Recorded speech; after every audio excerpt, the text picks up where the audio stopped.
The arena exploded in absolute chaos as Jacob Fatu made his shocking return to WWE programming, and what happened next left the entire wrestling world in complete disbelief. After weeks of speculation and rumors swirling about his condition following a brutal injury, the Samoan werewolf came back with one thing on his mind: total destruction. Drew McIntyre, who had been riding high on his recent victories and running his mouth about the bloodline, suddenly found himself face to face with over 300 pounds of pure fury. The Scottish warrior thought he had the upper hand, thought he could take on anyone from the bloodline without consequences, but he was about to learn the hardest lesson of his career. If you haven't hit that subscribe button yet, do it now, because you're not going to want to miss a single moment of what's coming next in this explosive saga. The tension had been building for months between Drew McIntyre and the entire Bloodline faction. McIntyre had made it his personal mission to dismantle everything Roman Reigns had built, targeting member after member with surgical precision. He took out Solo Sikoa on multiple occasions, put Tama Tonga through announce tables,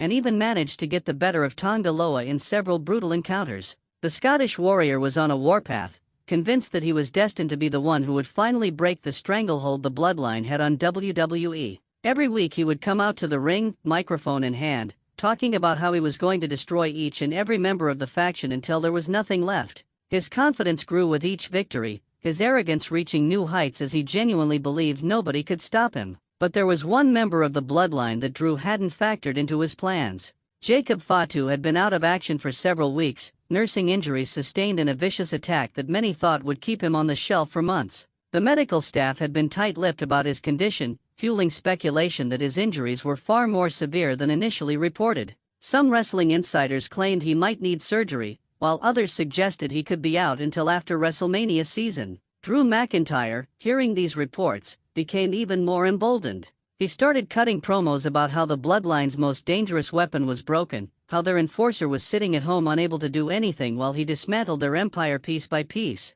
What nobody knew was that Jacob Fatu was healing faster than anyone expected. Behind closed doors, away from cameras and prying eyes, the Samoan werewolf was putting in work. He was training harder than ever, pushing his body to its limits, driven by one singular purpose: revenge. Every punch Drew McIntyre threw at his cousins, every table he put them through, every disrespectful word he uttered about the bloodline was fuel to Fatu's fire. He watched every segment, studied every match, and waited for the perfect moment to strike. The anger built up inside him like a pressure cooker ready to explode. And when WWE announced the War Games match, Fatu knew exactly when he would make his presence felt. The War Games event itself was already shaping up to be one of the most anticipated shows of the year. Two rings side by side, surrounded by a massive steel cage, with nowhere to run and nowhere to hide. The match stipulation meant chaos, violence, and career-defining moments. Drew McIntyre was scheduled to be part of a team facing off against the Bloodline, and he couldn't contain his excitement.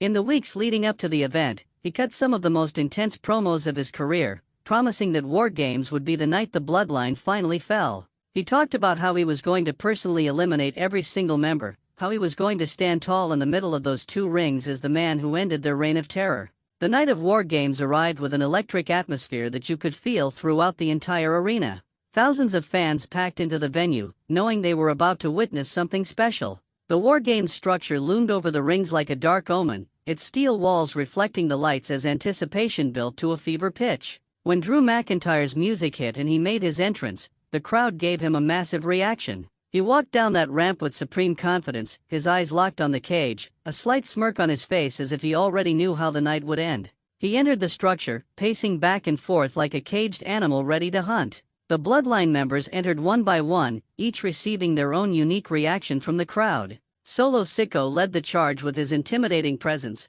followed by Tama Tonga and Tonga Loa, all business and ready for war. The match began with controlled chaos, bodies flying everywhere, steel meeting flesh and sickening thuds that echoed throughout the arena. Drew McIntyre was in his element, throwing devastating strikes, hitting claymores, and dominating multiple Bloodline members at once. For 20 brutal minutes, the match raged on with momentum swinging back and forth. McIntyre was proving why he was considered one of the most dangerous men in WWE, taking punishment and dishing it out in equal measure. Then something happened that changed everything. The lights in the arena suddenly cut to black, plunging the entire venue into darkness. The crowd immediately erupted, sensing something huge was about to happen. A new theme song began to play, one that sent chills down the spine of everyone who recognized it. When the lights came back up, there he was. Jacob Fatu stood at the top of the entrance ramp, his face a mask of pure rage, his eyes locked directly on Drew McIntyre. The Scottish warrior's expression changed instantly from confidence to shock.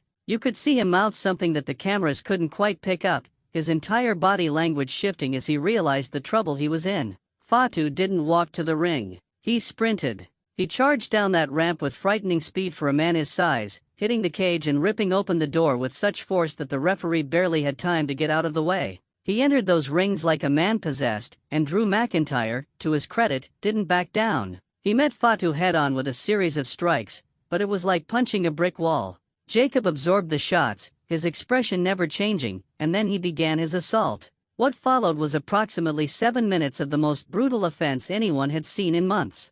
Fatu was hitting moves that defied physics, launching himself off the ropes with moonsaults that shouldn't be possible for someone his size, connecting with superkicks that echoed throughout the arena, and driving McIntyre into the canvas with powerbombs that shook both rings. Drew tried everything in his arsenal to fight back. He hit a Glasgow kiss headbutt that would normally drop any opponent, but Fatu just smiled through the blood starting to trickle down his face. McIntyre went for his signature Claymore kick, but Fatu caught his leg in midair and transitioned into a devastating spinning powerslam that left the Scottish warrior gasping for air. The other members of the bloodline backed off, forming a semicircle around the action, allowing their enforcer to have his moment of revenge. They knew this was personal, and they were going to let Fatu handle his business. The crowd was going absolutely insane, chanting Fatu's name, flashbulbs going off constantly, everyone trying to capture this moment. Jacob Fatu then signaled for his finishing sequence, and the arena somehow got even louder. He positioned Drew McIntyre in the corner of one ring,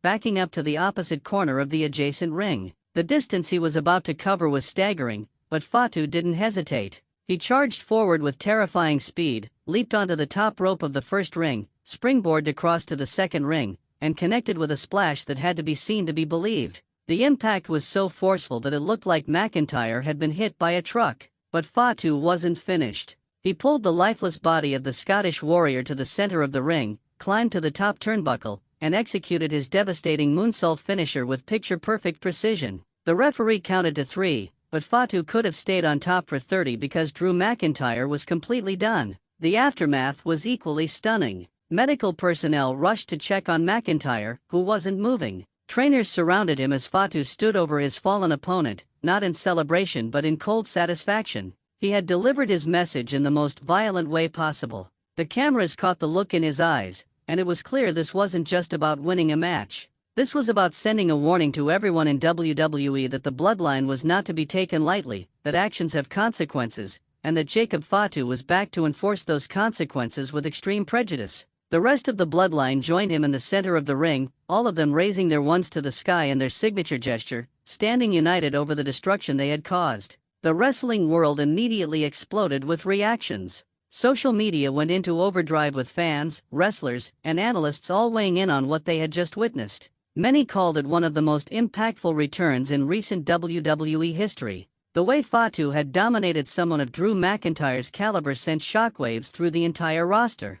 Suddenly, everyone who had been talking about challenging the bloodline went quiet. The message was received loud and clear, the faction was stronger than ever, and with Jacob Fatu back at full strength, they were virtually unstoppable. Industry veterans praised the storytelling, noting how the slow build and patient execution made the payoff that much sweeter. Drew McIntyre was helped to the back, the announcers selling the severity of the beating he had just endured. Reports immediately began circulating about his condition, with WWE medical staff supposedly keeping him under observation. The character work was impeccable, with McIntyre having to be humbled in the most public and devastating way possible after months of running through bloodline members. His comeback story was now being written, and fans were already speculating about how and when he would seek his own revenge. The dynamic between him and Jacob Fatu had been established in the most violent way possible, setting up what promised to be an incredible rivalry moving forward. The implications for the bloodline were equally significant. With Jacob Fatu back in the fold, they were now operating at full strength with all their key members healthy and aligned.